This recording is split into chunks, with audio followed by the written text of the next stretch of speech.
All right, everyone, the day has finally come. We have got the hardware that we've been waiting on for 2 weeks. So I'm going to get the map sensor bolted on and the SRV actuator bolted onto this here 6.4 corded intake manifold, and we can get this thing going. All right, guys, real quick, just so that those of you who order a brand new intake manifold know that doesn't come with this PCV valve, it doesn't come with the actuator for the SRV, and it doesn't come with a map sensor. You have to order those separate. Mine came with gaskets for throttle body and for all the intake ports. Luckily, I don't know if they usually do, but mine did. So you'll have to order this because it won't swap from the 5.7. You'll have to order this, and you'll have to order a new map sensor. And I will put all the part numbers in the description. But you will also need the hardware, because if you order these things, they don't come with hardware. So you'll need the screw for the map sensor and the 3 bolts for the SRV actuator. This is the part number right here for the map sensor screw. And this is the part number here, right there, for the 3 SRV actuator screws that you will need. All right, guys, map sensor's on, SRV actuator, controller, whatever you want to call it, is on. So now we're going to focus on this part. I'm just going to start disconnecting everything, disconnecting throttle body, map sensor back there, any kind of vacuum hoses, take this makeshift intake pipe off, and get the throttle body off and put that on the 6.4 manifold and just kind of start transitioning everything over. All right, guys, intake tube's off down there, and what I'm going to end up doing is reusing that for a ram air to connect to underneath the intake, but that'll be another day. I got the throttle body off, easy peasy, 4 bolts, they're green. So that's my BBK that we're going to be throwing on the 6.4. And then while you're at it, guys, go ahead and just take your, if you got a catch can, take your catch can off and empty that out just while you're doing all this, because you're gonna have to undo vacuum lines and stuff anyways. So next step, I'm just gonna get all the vacuum lines off, and then we're gonna start on the getting the fuel rails off and all the injectors and stuff disconnected, which you can see here, pretty easy. That red clip just pops up and then they just pull right off. So 8 of them, obviously, 4 on each side. All right, everyone, so vacuum hoses are disconnected. This one here disconnects from right here. There's one in the back, and then, like I said, map sensor, throttle body sensor disconnected. Right now, I just got the fuel line off, and I did depressurize my fuel system, so if you're not familiar with that, look up on how to do that. All that came out was just a little drizzle, not bad at all. This was hard to get off, though, so there's this little red clip.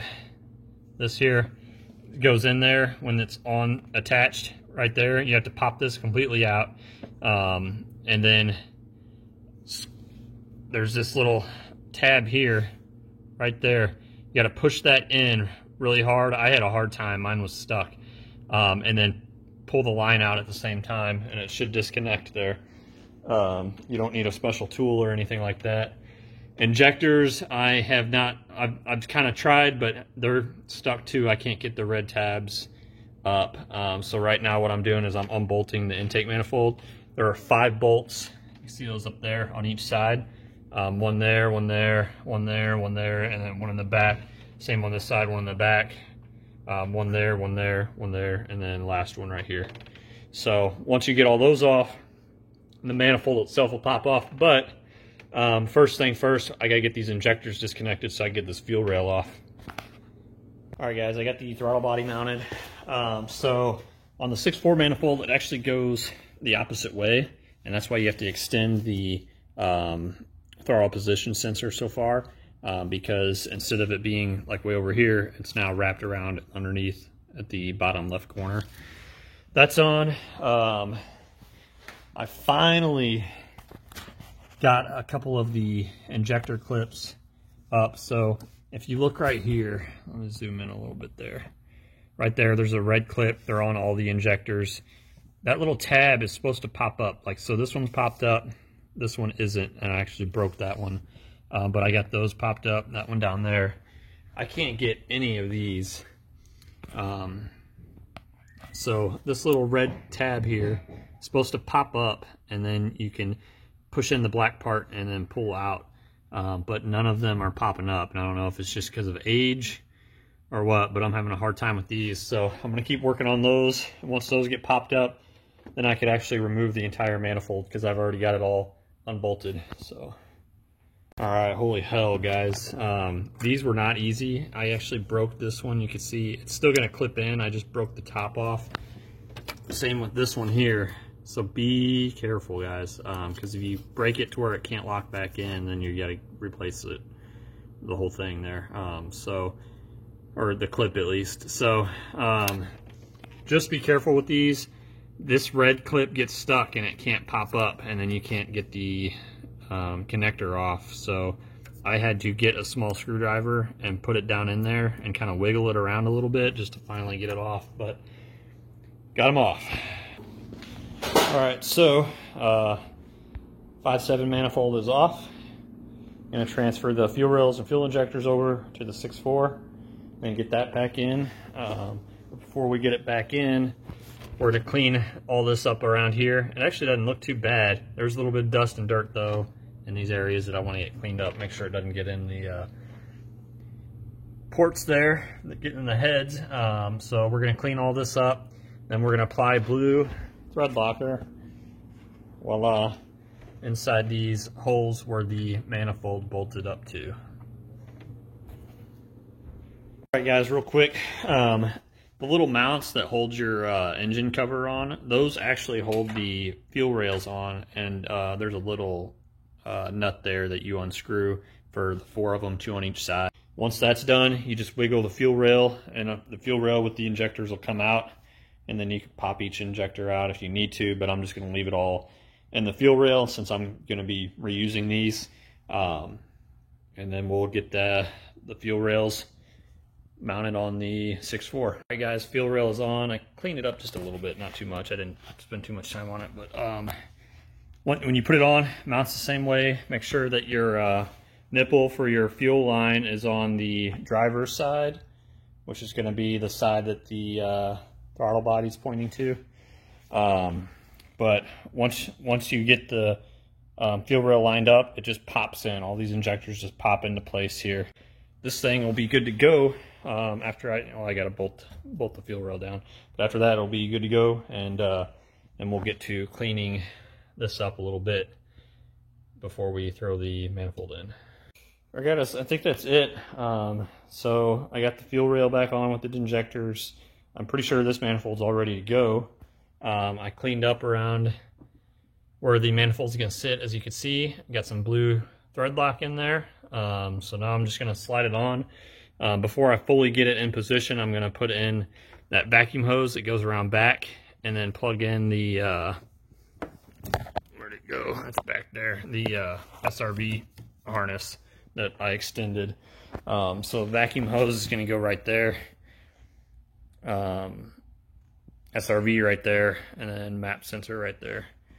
So when I said SRV I extended, I meant map sensor that I extended. SRV is on the harness from MMX.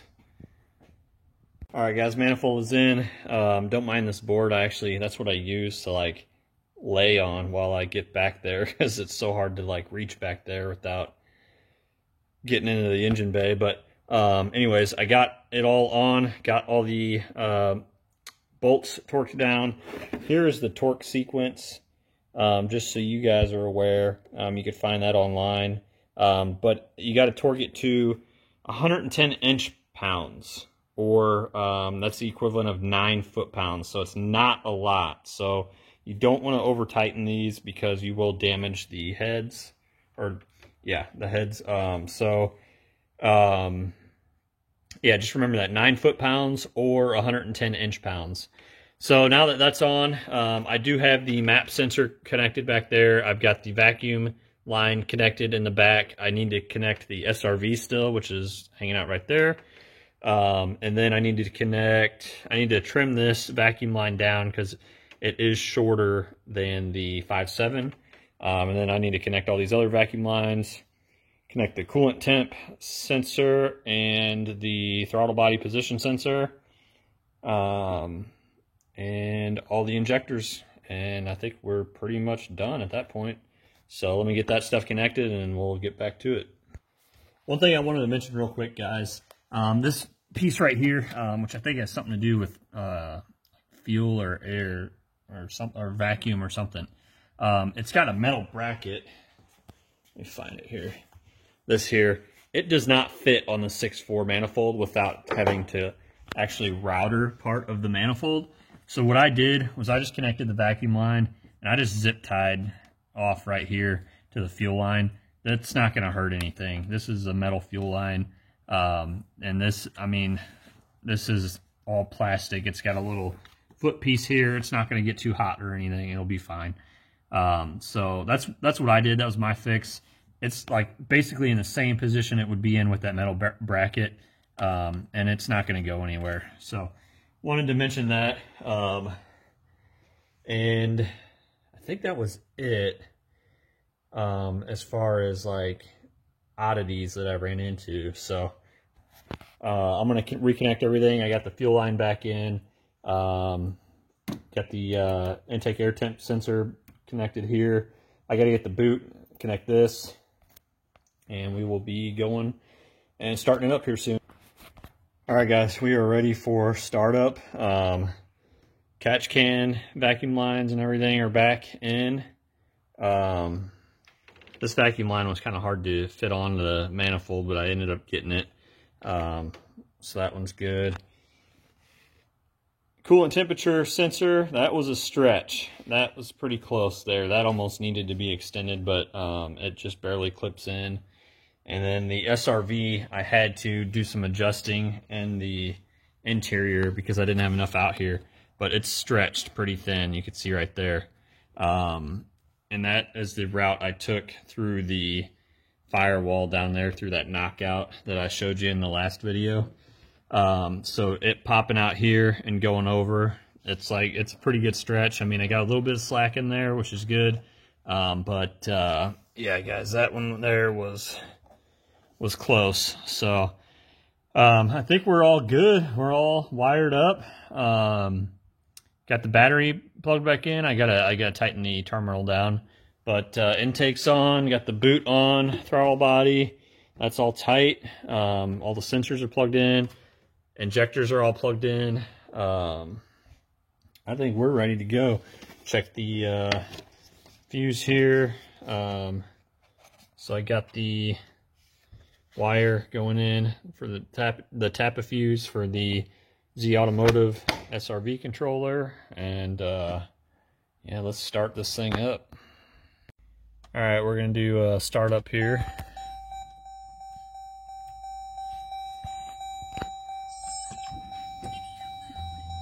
Let the fuel pump prime a little bit. Now, a lot of fuel came out of the fuel rails and stuff, so it may take a second to start. So we're gonna see here.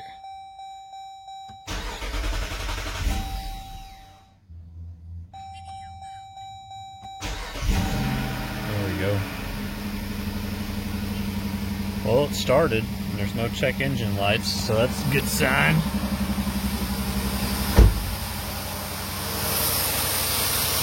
Make sure there's no leaks of any kind. Grab my flashlight.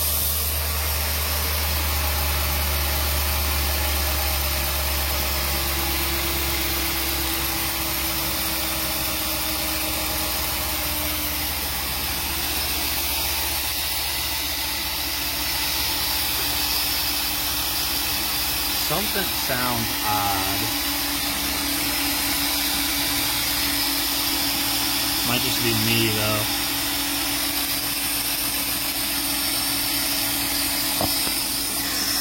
Oh no, it's that PCV valve isn't in right. Hang on, guys.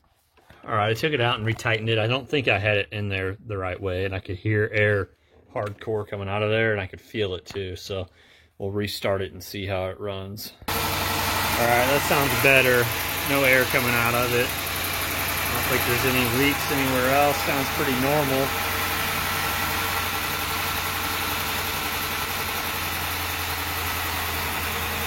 There we have it, guys.